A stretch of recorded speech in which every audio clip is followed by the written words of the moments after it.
জাতীয় শিক্ষাক্রম ও পাঠ্যপুস্তক বোর্ড এনসিটিবি শিক্ষাক্রম প্রণয়ন, পরিমার্জন ও বই ছাপানোর কাজ করে।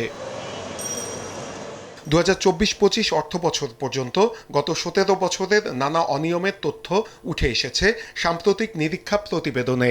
এর মধ্যে স্বৈরাচার শেখ হাসিনার শাসনামল ছিল 15.5 বছর। প্রতিবেদনে উঠে আসে নিম্নমানের বই ছাপিয়ে 1785 কোটি টাকার অনিয়ম করা হয়েছে।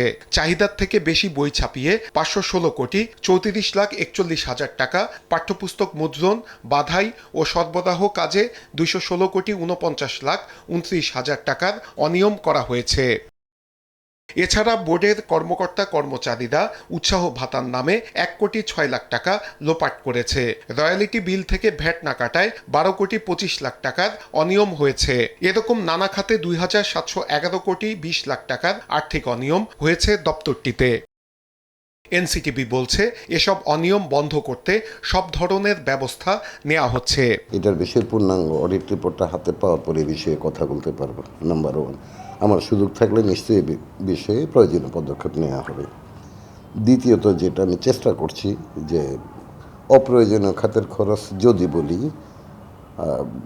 সেটা কমানোর জন্য। শিক্ষা সংশ্লিষ্টরা বলছেন বিগত সময়ে সব খাতের মতো শিক্ষা খাতেও ব্যাপক লুটপাট হয়েছে। আগামীতে যেন এমনটা না হয় সেই জন্য প্রতিষ্ঠানগুলোকে নিয়মিত নজরদারির আওতায় রাখতে হবে। শিক্ষা মন্ত্রণালয়ের এক ধরনের নজরদারি থাকতে হবে, বাট মাথায় রাখতে হবে যে শিক্ষা মন্ত্রণালয় সবসময় তো সব কাজ করবে না। সেখানে এনসিটিভির কিছু সৎ জনবল মানুষ বসানো যদি তাদেরকে রিপোর্ট করা হয়, ওইখানে যদি দেওয়া হয় এবং এক ধরনের সুপারভিশন মনিটরিংয়ে রাখা হয়, তাহলে দুর্নীতিটা হয়তো কিছুটা কমবে। স্বৈর শাসনের সময় নতুন যে শিক্ষাক্রম করা হয়েছিল সেখানেও শিক্ষক প্রশিক্ষণের নামে 1,000 কোটি টাকার অপচয় করা হয়। মানসম্মত বই নিশ্চিত করতে হলে এনসিটিবির কার্যক্রমের স্বচ্ছতা আনতে হবে।